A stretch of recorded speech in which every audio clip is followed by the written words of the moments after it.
पिंजरा पिंजरा रे. मम्मा, मला माझे सगळे अपराध मान्य आहेत ना. फक्त आता या सगळ्यातून मार्ग काढून दे.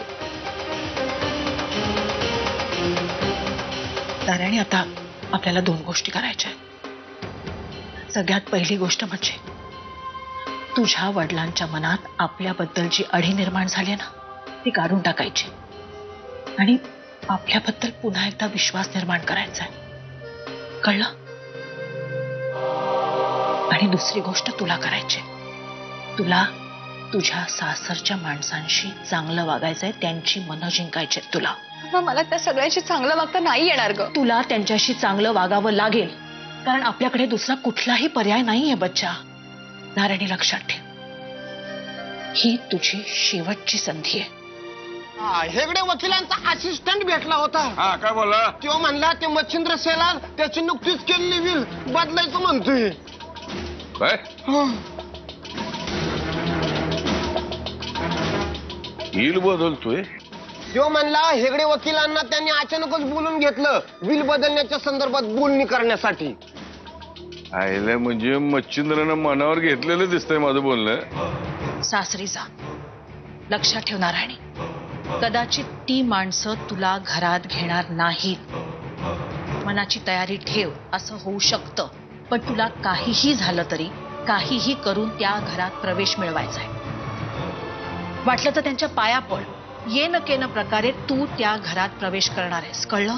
मम्मा, ज्या घरात मला किंमतच नाहीये त्या घरात मी राहून काय करू? बच्चा, स्वतःची किंमत निर्माण कर.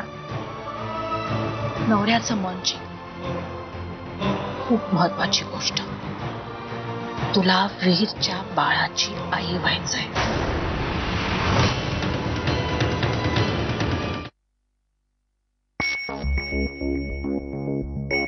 आनंदी,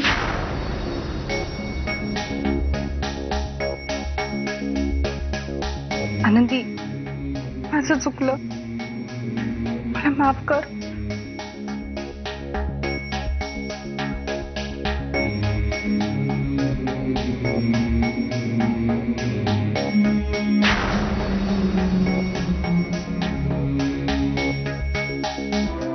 हे बघ, उद्या तुझ्यासाठी शेवटचं खायला आली ना, त्याच्यानंतर नाही. काय आणू? शिरा.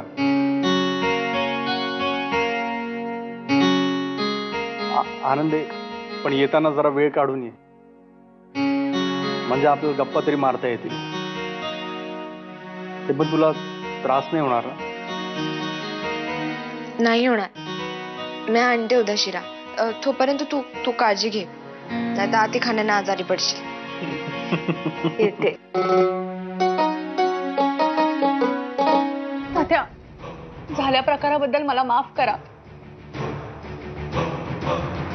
माझं माहेर माझ्यासाठी तुटलंय. मामाने सांगितलं यापुढे शेलारवाड्यात पाऊल ठेवायचं नाही म्हणून. ना आमच्या घरात कशाला आली तू? हे बघा, आमचं डिवोर्स होईल तेव्हा होईल, पण सध्या तरी हेच माझं घर आहे. काय तरी बोल नको. बरोबर बोलती आता.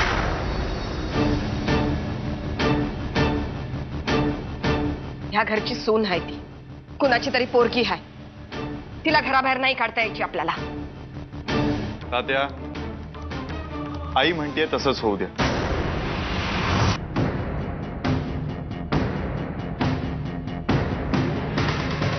चल ग नारायणी.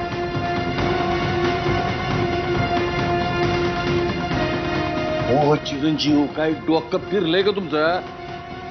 नाही तात्या, आत्ता जर आपण नारायणीला घरातून बाहेर काढलं तर तिच्याकडे आपल्या विरोधात एक भक्कम पुरावा होईल. म्हणूनच आणखीन काही दिवस तरी आपण तिला सहन करायलाच पाहिजे. हा, पण जास्त दिवस नको. लवकरात लवकर तिचा बंदोबस्त व्हायला पाहिजे. तात्या, तुमच्यापेक्षा जास्त घाई तर मला झाली. नारायणीला हकलून माझ्या आनंदीला या घरात आणण्याची. पिंजरा